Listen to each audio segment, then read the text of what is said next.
exercício B, a gente vai estar trabalhando ainda com cor de olhos, ainda com uma informação que a gente tem dominância e recessividade, só que dessa vez eu quero cruzar um indivíduo heterozigoto com homozigoto dominante.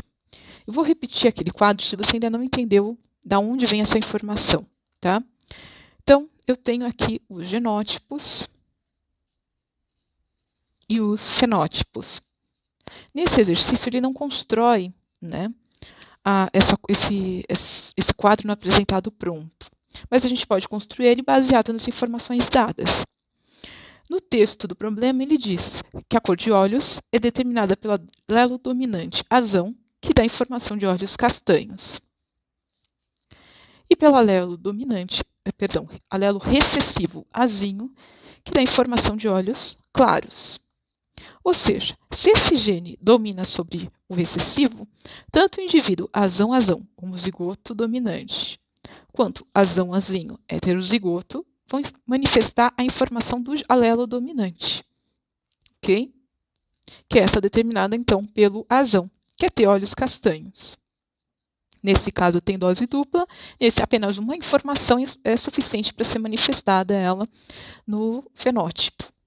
Aqui, eu só enxergo olho claro quando eu tenho dose dupla desse gene. Então, quando eu tenho uma informação recessiva, ela só vai ser expressa no meu fenótipo quando eu tenho duas doses, duas informações para essa característica no paralelo. Eu tenho dois genes para essa mesma informação, ok? É o caso que acontece com albinismo, que é determinada por alelo recessivo, que a gente viu no último exemplo, e outras heranças que depois a gente vai explorar. Então, eu tenho azinho-azinho, olhos claros. Quando ele diz que ele tem um indivíduo heterozigoto, eu estou falando de um indivíduo, então, azão-azinho.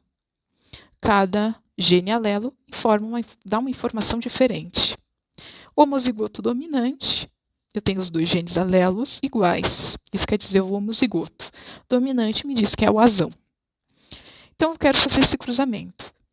Vamos fazer aquele clássico diagrama de Punnett. E aqui eu vou colocar de cada lado os gametas possíveis. Esse indivíduo pode formar tanto gametas azão quanto gametas azinho. Esse aqui só pode dar gametas azão. Esses tipos de gametas são aqueles que eu vou colocar aqui na lateral do meu diagrama de Punnett. Azão ou azinho, cada gameta possível de se formar em cada quadradinho. Nesse só posso dar azão, coloco aqui. Ok? Quando esse encontra com esse, eu vou informar o genótipo azão-azão. Quando esse encontra com esse, lembrando que o dominante a gente põe sempre na frente para não confundir, eu vou formar um indivíduo azão-azinho. Aqui eu tenho a totalidade dos meus resultados, ok? Dois quadradinhos. E vão representar 100% dos meus resultados. 100 dividido por 2, cada quadradinho, aqui nesse caso, vai valer 50%. Ok? 50 mais 50, 100 no total. Então, quais são a frequência de genótipos desse cruzamento? Eu tenho 50%, né, um quadradinho só, de azão-azão, ou meio, metade dos meus resultados. Um quadradinho e duas possibilidades.